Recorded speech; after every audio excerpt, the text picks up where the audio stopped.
Bonjour et bienvenue, voici notre tour d'horizon économique, géopolitique, énergétique et boursier.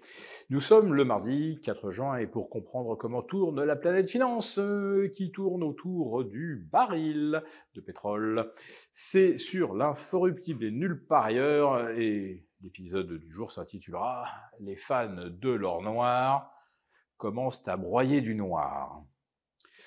Alors c'est un petit peu le fait du jour, en tout cas celui du lundi 3 juin, première séance de la semaine et du mois de juin. On ne s'attendait pas à grand-chose. Eh bien, on avait tort parce que le pétrole a fait un véritable plongeon hier. Le Brent, coté à Londres, s'est effondré sous ses supports, 81,5, c'était préservé depuis le mois de mars.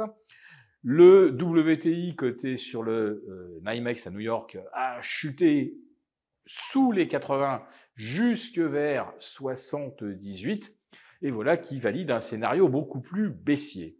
Mais que s'est-il passé pour précipiter le baril 4 à 4,5% plus bas en quelques heures?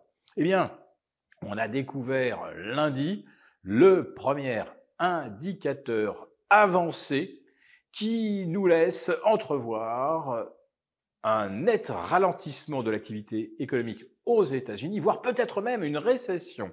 Oui, un chiffre presque incroyable, l'ISM manufacturier, c'est-à-dire l'indicateur avancé des directeurs d'achat.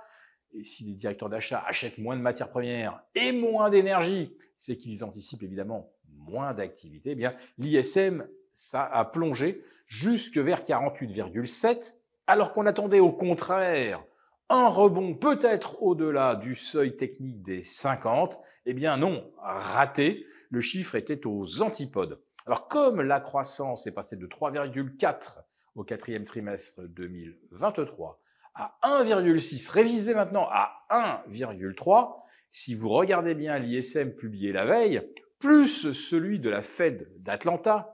Bon, d'accord, Atlanta, c'est la ville de Coca-Cola. Certes, c'est pas forcément un grand centre industriel, mais tout de même, c'est significatif.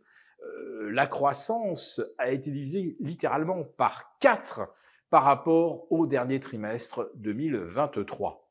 Et si le PIB américain, au lieu de croître de 2,5 à 2,6, comme l'anticipe l'OCDE, le FMI, ne croissait pas à plus de 1%. Bon, ça veut dire que toutes les anticipations de bénéfices des entreprises tomberaient complètement à l'eau. Oui, puisqu'on valorise aujourd'hui le S&P à 25 fois les bénéfices, il faut encore que les bénéfices soient au rendez-vous. Avec une croissance à 1%, c'est sûr, ils ne le seront pas. Mais surtout, 1% de croissance, est-ce que ça suffira à Joe Biden et à son équipe pour mettre en avant leur bilan économique? Est-ce qu'ils ne risquent pas justement de dire mais avec vous, on est passé pratiquement de 4% à 1%, le chômage va forcément se mettre à grimper, peut-être qu'il faudrait essayer d'autres options économiques. Et pourtant, l'administration Biden a tout essayé. Il faut savoir qu'aujourd'hui, le déficit américain, c'est-à-dire les dépenses de l'État non financées par des retraites, par des recettes, on en est maintenant à quasiment 1000 milliards tous les 3 mois. En fait, ça fait presque 1000 milliards tous les 100 jours. Autrement dit, le déficit américain se creuse carrément de 10 milliards par jour. La France, elle cherche 2 fois 10 milliards pour combler les trous de 2024 et 2025, c'est vous dire l'échelle. Donc 10 milliards par jour aux États-Unis et on n'arrive pas à maintenir la croissance au-delà de 2,5. Avouez quand même qu'il se passe un peu quelque chose. Donc évidemment, ça modifie les perspectives sur le pétrole, d'autant que l'OPEP qui se réunissait ce week-end n'a pas pris de décision surprise, évidemment. Elle a maintenu sa politique de réduction des quotas sans durcir, si j'ose dire, sa politique.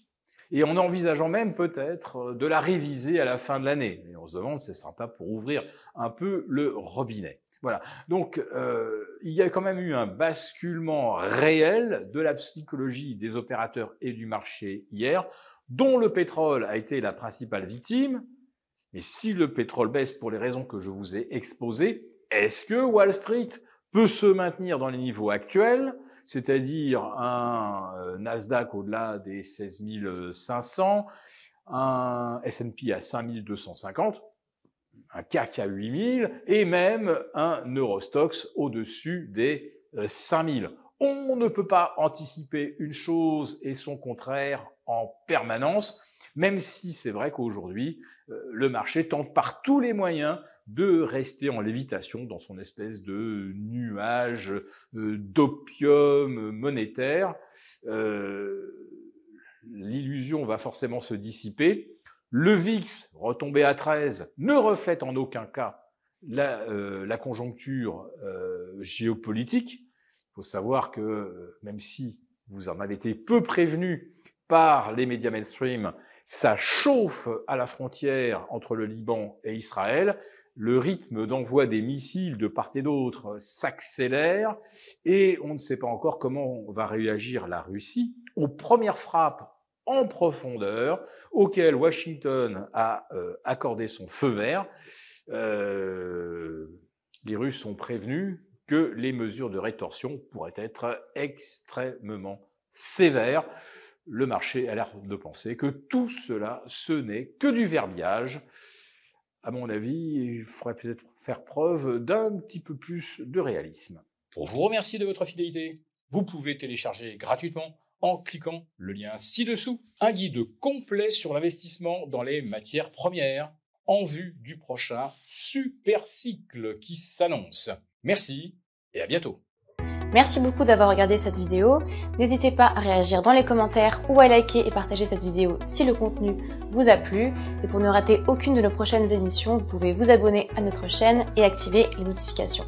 Et pour plus de contenu, n'oubliez pas que le dernier rapport rédigé par nos experts est accessible en cliquant sur le lien de description. On se retrouve tout de suite dans les commentaires et je vous dis à très bientôt pour une prochaine vidéo.